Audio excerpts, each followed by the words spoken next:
Updates చూస్తే 3 రోజుల CM Delhi tour success అయింది. ఎక్కేమెట్టు దిగేమెట్టు వినతుల వెల్లువతో సీఎం హస్తినలో బిజీగా గడిపారు. ప్రధాన సమస్యల పరిష్కారం కోసం కేంద్ర మంత్రులతో పాటు అధికారులను కలిశారు కేసీఆర్.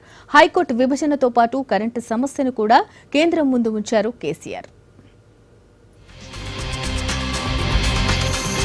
ఢిల్లీ టూర్ ముగించుకొని హైదరాబాద్ వచ్చిన సీఎం కేసీఆర్ కు ఘన స్వాగతం లభించింది. 3 రోజుల పాటు హస్తినలో కేసీఆర్ బిజీగా గడిపారు. కేంద్ర మంత్రులను కలిసి రాష్ట్ర ప్రయోజనాలను వివరించారు కేసీఆర్.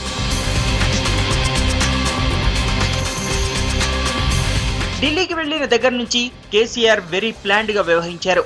మొదటి రోజు కేంద్ర పెద్దలతో మీట్ అయి రాష్ట్ర పరిస్థితులను వివరించారు. అదే రోజు సాయంత్రం సుప్రీంకోర్టు ప్రధాన న్యాయమూర్తి చీఫ్ జస్టిస్ దత్తుతో మీట్ అయ్యారు.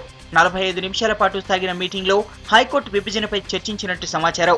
2 రాష్ట్రాలకు ఉమ్మడిగా ఉన్న హైకోర్టును త్వరగా విభజించాలని రిక్వెస్ట్ చేశారు సీఎం. ప్రస్తుతం ఉన్న భవనంలోనే 2 రాష్ట్రాలకు విడివిడిగా హైకోర్టులు పనిచేసేలా సత్వరం నిర్ణయం తీసుకోవాలని కోరారు.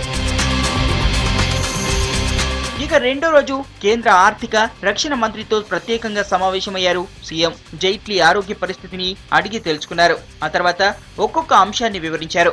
వెనుకబడిన తెలంగాణకు ప్రత్యేక హోదా కల్పించాలని కోరారు. రాష్ట్ర విభజన తర్వాత చమురు సంస్థలు పన్నులు కట్టేయడం మానేసిన విషయాన్ని జైట్లీ దృష్టికి తీసుకెళ్లారు. రాష్ట్ర అభివృద్ధికి తగిన సహాయ సౌకర్యాలు కల్పించాలని కోరారు కేసీఆర్.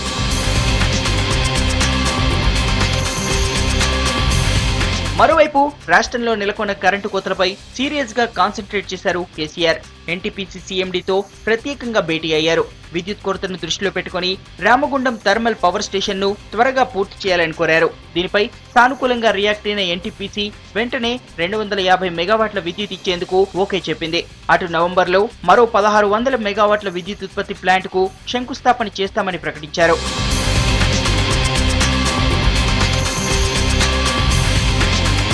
మహారాష్ట్ర, హర్యానా ఎలక్షన్ క్యాంపెయిన్ తో హస్తిన పెద్దలు బిజీగా ఉన్నారు. దీంతో షెడ్యూల్ ప్రకారం కొంతమందిని కలవాల్సినప్పటికీ అది వాయిదా పడింది. మొత్తం మీద సీఎం కేసీఆర్ 3 రోజుల ఢిల్లీ పర్యటనను సక్సెస్ఫుల్ గా ముగించారు.